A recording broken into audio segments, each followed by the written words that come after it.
Сәлеметсіздер ме? Ханмет Крочет каналына қош келдіңіздер. Бүгінгі бөлімде сіздермен басын тоқитын боламыз.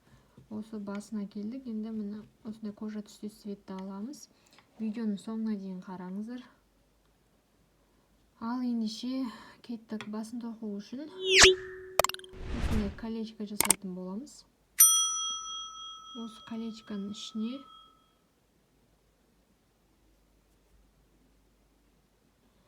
алты ilmeksiz баған аламыз. Біреу, екеу, үшеу,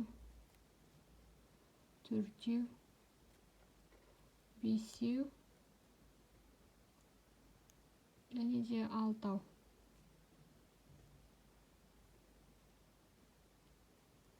Мына алтау алдық. Енді мына жіпті тартып жақсылап басын біріктіреміз.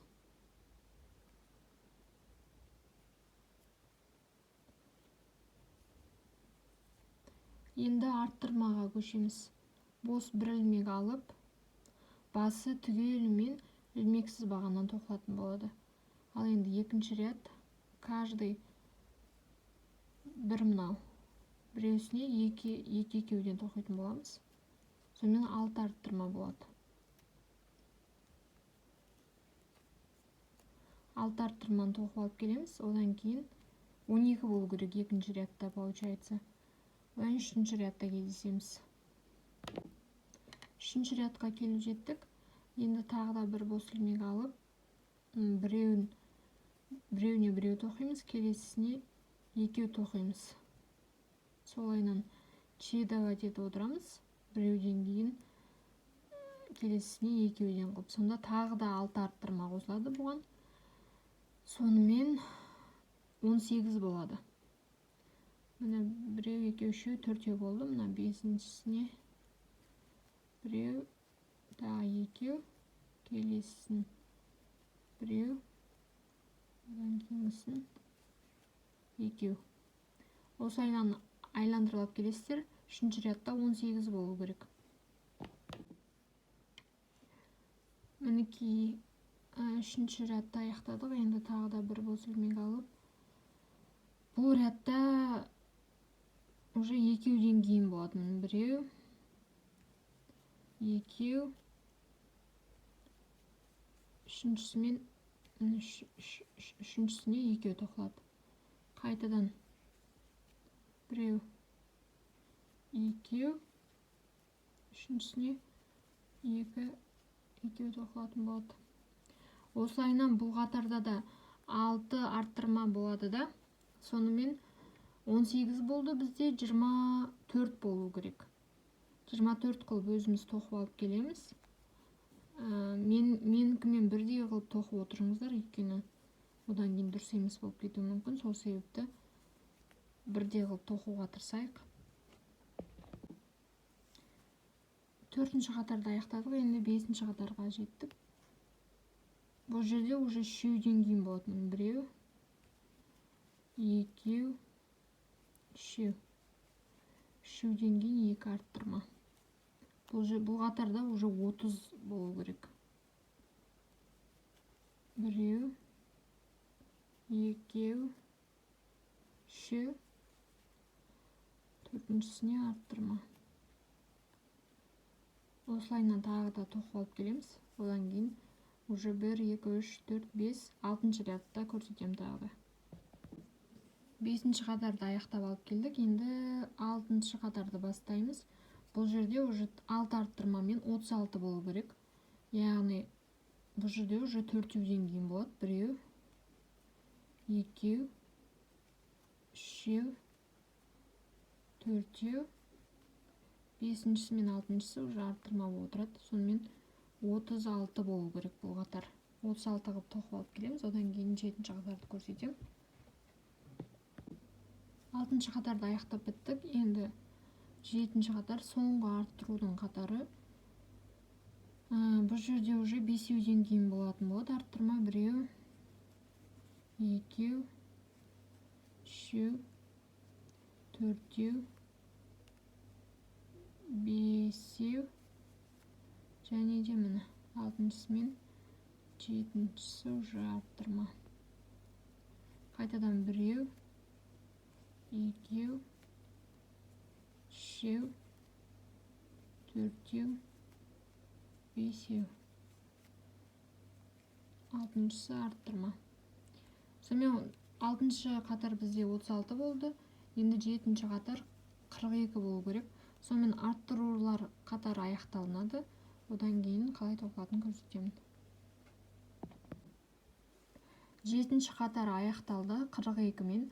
Енді бұдан кейінгі 8-ші қатарлар ешқандай арттырусыз осы 42 болып қалады.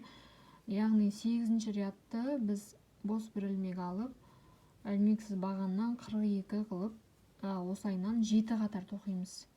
Бірінші қатар, одан тағы 7 қатар тоқимыз, сонда общий барлығы 14 болу керек. 7 қатар тоқып алып келгеннен кейін уже қалғандары қысқарту болады. Сол кезде кездесеміз.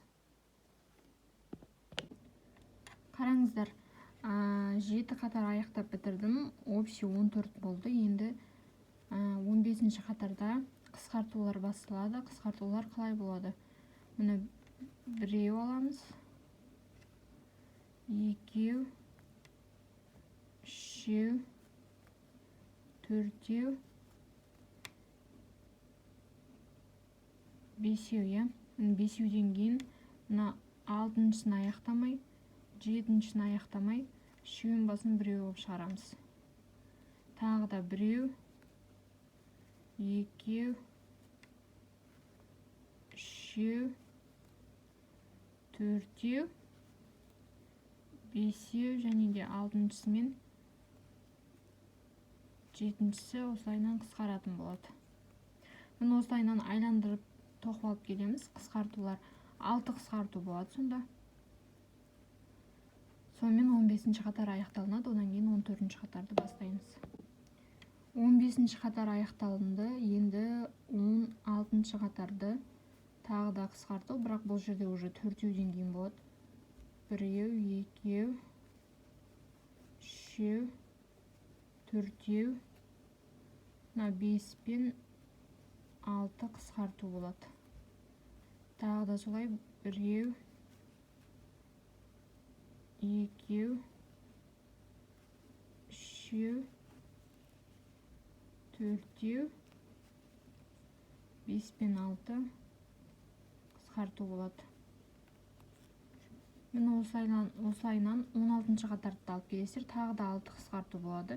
15-ші қатарда 42-ден 6, 36, мына қатарда уже 6 қысқарту болады, 30 қалу керек. 16-ші қатарды тоқып алып келеміз. 16-ші қатар аяқталынды, енді 17-ші қатар 3-ден кейін болып отыратын болады. Бос бір ілмек алдық. 1, 2, 3, 1, 2-нің қысқару болды. 1,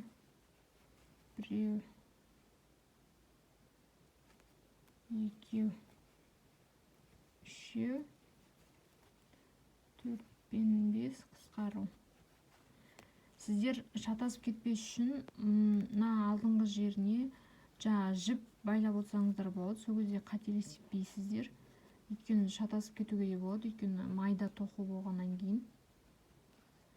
Солай 17-ші қатарды 3-ден кейін, каждый 3-ден кейін қысқарту қылып аяқтайсыздар. Бұл 30, алдыңғы қатарда 30 болып аяқталынса, бұда уже 24 болып аяқталу керек. 17-ші қатар аяқталынды, енді 18-ші қатар. 1, 2, 3 пен 4 қысқарту. Мен де шатасып кетпес үшін басына осындай жіп болып қойдым. Әйтсе шатасып кету әбден мүмкін. 1, 2 қысқарту. Осылайынан айландырып тоқып шығасыздар.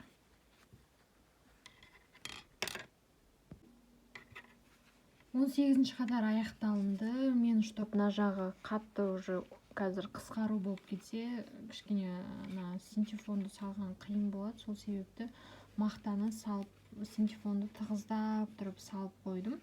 Сіздер де салып алсаңыздар болады. Басын міндетті түрде жақсылап прям нығыздап тұрып салыңыздар. Сол кезде жақсы болады. Әйтпесе босап қалса кішкене болмай қалады. Ал енді 19 қатарда біреуден кейін болып отырады қысқарту. Біреу, екіншісі мен үшіншісі уже қысқару болады. 19 ряд аяқталынды. Енді 20 ряд ешқандай арасында не болмай, каждыйсы міне қысқару болып кетеді. Бір қысқару, екі қысқару. Осылайынан 6 қысқару болу керек. Сонымен бізде 6 қалады. Сол 6-мен аяқтаймыз. Қараңыздар, менде соңғы рет аяқталынды. 6 болып қалу керек. Енді осы жерде біреу, екеу, үшеу, мына 4-ші қатар бар ғой, мына төменнен санағанда 4-ші қатар. Осы жерден жіпті шығарамыз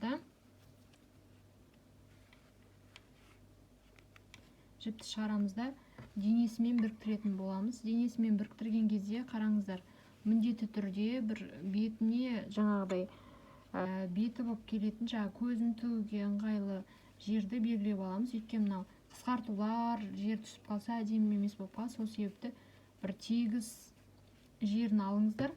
Сол тегіс жерін алды деп белгілеп, яғни арты болып қалды, сол артымен мына 4-ші қатардағы ілмектермен біріктіріп шығамыз. Ол үшін қараңыздар, мен жіпті алдым. Енді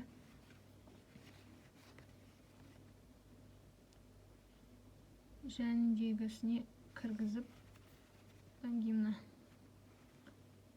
астыңғысына кіргізіп, жіпті бірден шығарамыз. Келесіне де кіргізіп, жәндегісіне кіргіземізді шығарамыз.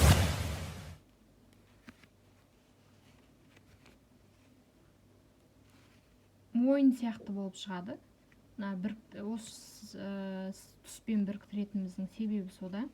Осылайынан мінекей, тағы да бір рет көрсетіп жіберейін. Астыңғысын аламыз.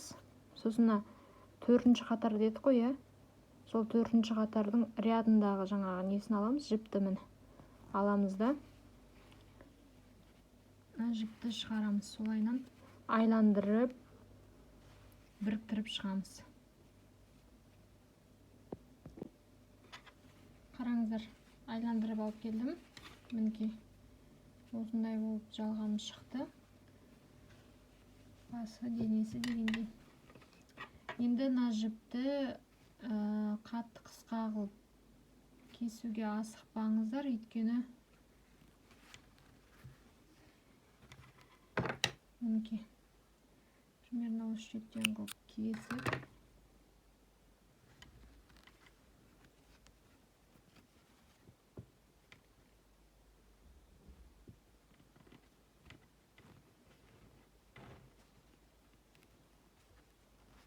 шығарып, бір-екі рет ілмек алып,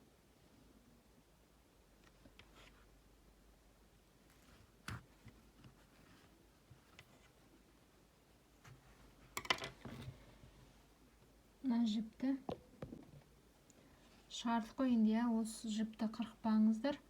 Қырықпаған абзал болады, өйткені сөгіліп кетпей үшін осындай жуандау инеге кіргізіп,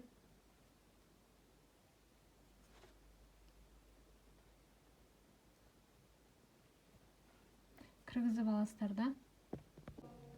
Мінекей, осылайынан кіргізіп аласыздар да, төменіне қарай денесінен өткізіп жібересіздер. Менің инеме мән бермеңіздер, бұл қаншама кукланы тігуден кейінгі қалған ине, сол басқасын бар еді, соны таба алмадым.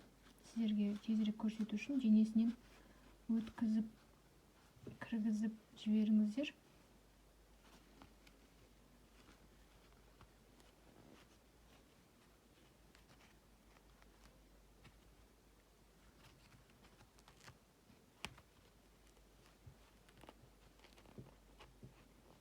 Осылайынан міне тартқан кезінде кішкене қиындау.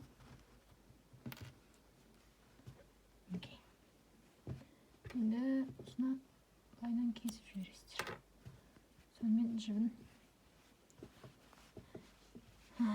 Ал енді қолын қалай біріктіру керек екенін көрсетемін. Примерно осы жерден екеуін де өлшеп алыңыздар.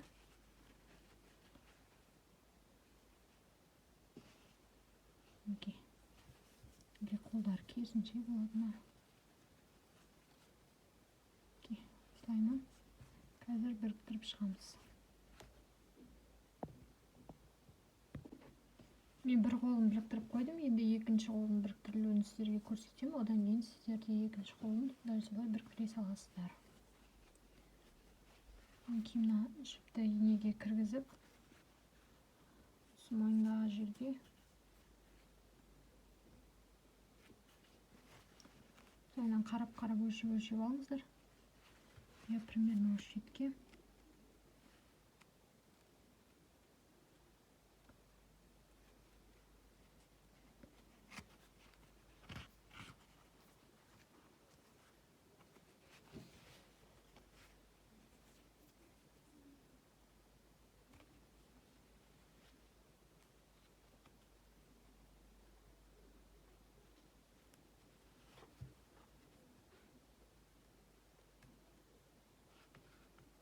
Қолдарыңызға мұқият болыңыздар.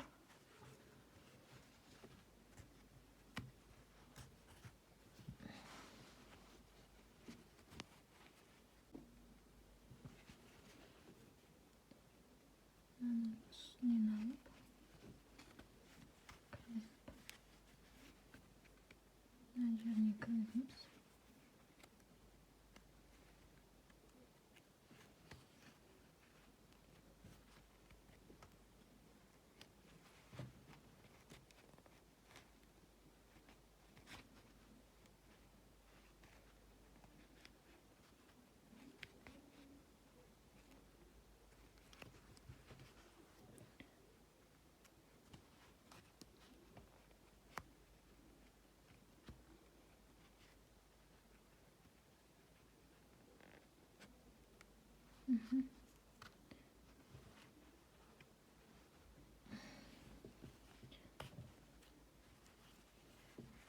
Осылайынан енді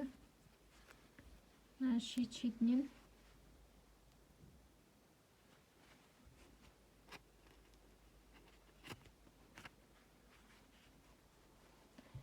осылайынан кішкене қиындау болады.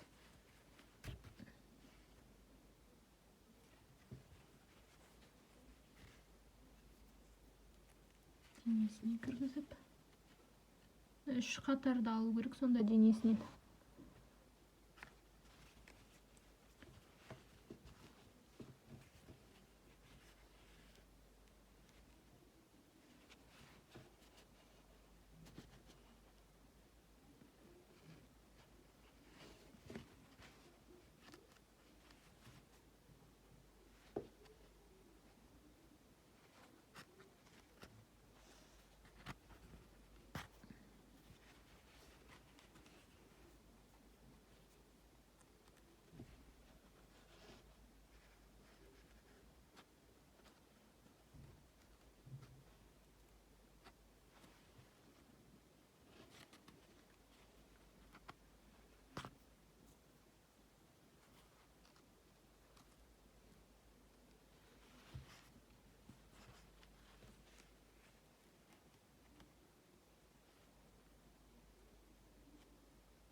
Кішкене аламыз да. Мен инемнің кішкене сапасы нашарлау. Негізі қатылау ине болса тезірек бітеді ғой.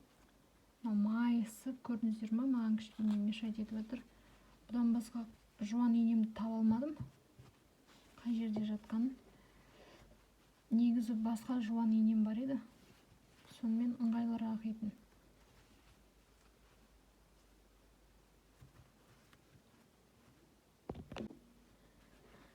Жаңағы инені шығардым. Енді міне қолы нығыздалды, я, денеге.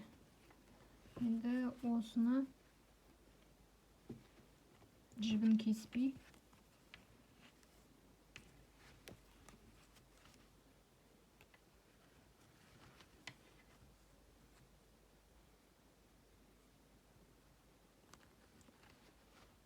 жіпті алып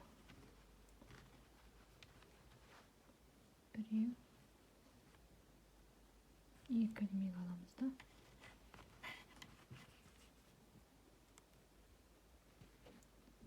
Қайтадан айландырып шығамыз да.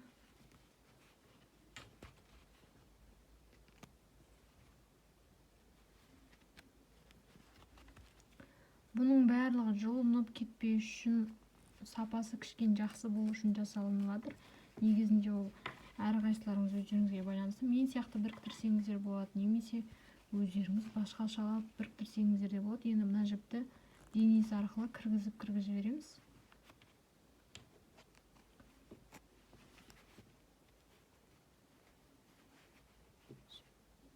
Сөгіліп кеткен жағдайда сөгіліп кетпей үшін осыны қырғып тастамаймыз, кіргізіп жібереміз. Қараңыздар, енді көзін тігетін боламыз. Ол үшін мына мен сразу сумкасын кіргізіп қойдым, өйткені қазір платок тағатын боламыз басына. Біз көзін қалай тігеміз? Мына басынан санаған кезінде маңдайынан 1, 2, 3, 4, 5, 6, 7, 8, 9, 10, 11. 11 ряд төмен алып, тура мұрны болады деген жерге ортасына мысалы инемен белгілеп алсаңыздар болады. Немесе сіздермен немен ыңғайлы. Сол осы мұрын деп белгілеген жерден біреу, екеу, міне екі ілмек артқа, міне бір көзі болады. Екі ілмек артқа, екінші көзі болады. Соны қалай қара жіпті алып, мына осы где-то арт жағынан біреу, екеу, я, мына жағынан екеу.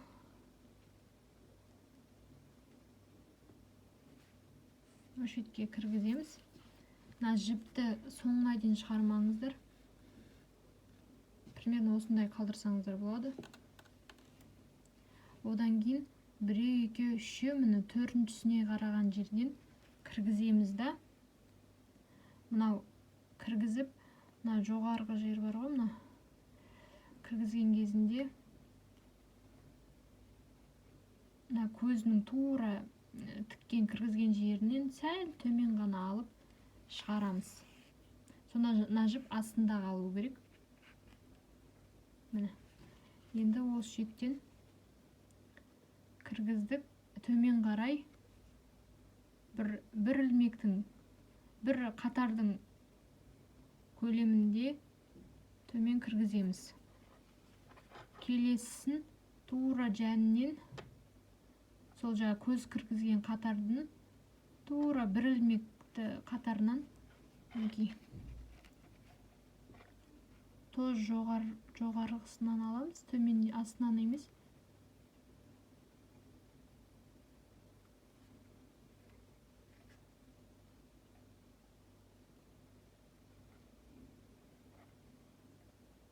Мінекей.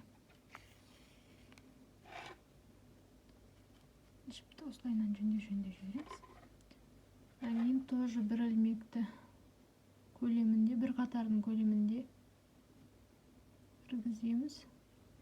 Үшіншісін тоже сәл мына қатардан сәл ғана төмендеу түсіреміз да аламыз.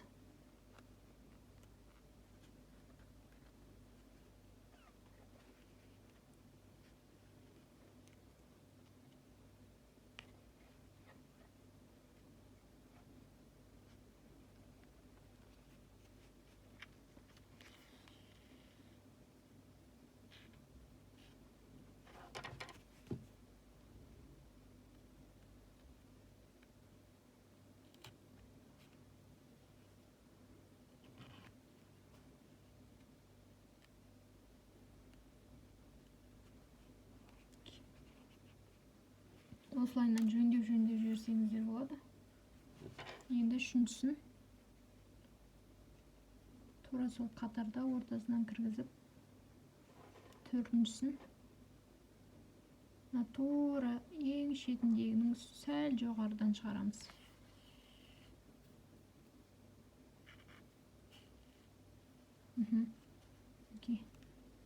Енді мынаны қиғашынан, сәл қиғашынан шетіне қарай жіберіп, кіргізіп, жіпті кіргізген жеріміз бар ғой, сол жерден инені шығарамыз. Мінекей, көздер дайын, жақсы тығыз болып шығу үшін кішкене тартып жібереміз жіпті.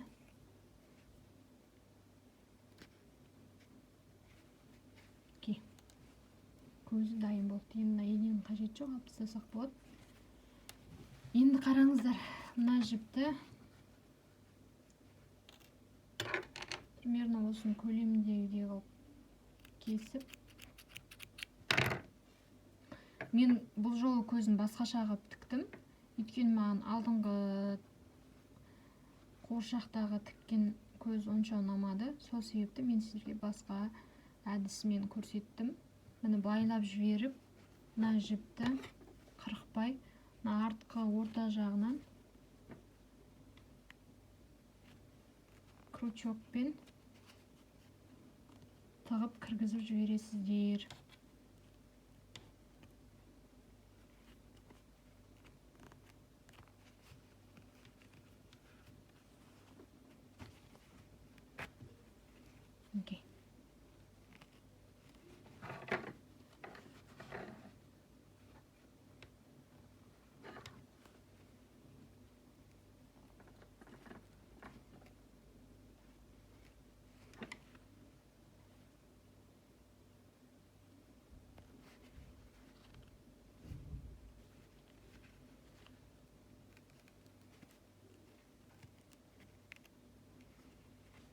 Немесе осы жерден кесіп жіберсеңіздер де болады, ешнәрсе етпейді өйткені.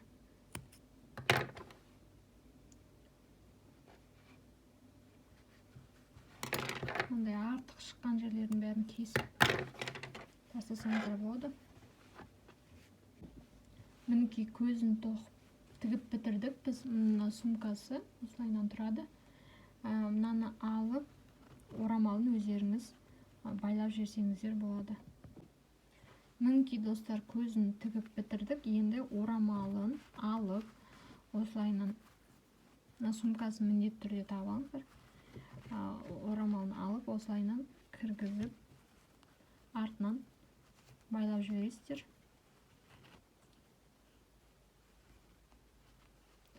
Бұл жолы мен көздің тігілуінің басқа әдісін көрсеттім. Маған осы әдісі қаттырақ ұнады, маған әдісі ұнамады. Білмеймін, маған бір түрлі көрінетін сияқты. Ендігіде осындай әдіспен тігетін боламын. Мінекей сумкасы барлығы мінекей дайын. Орамалы да байланды міне. Мінекей аяғы, етегі бәрі.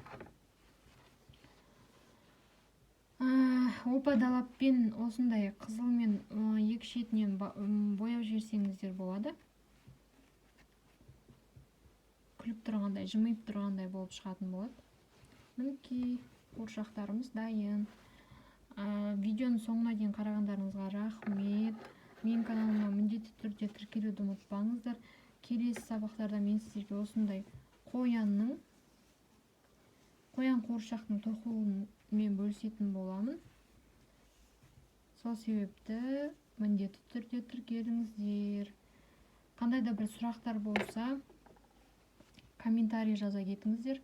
Видеоларым көңілдеріңізден шығып жатса, лайк басып кетсеңіздер болады.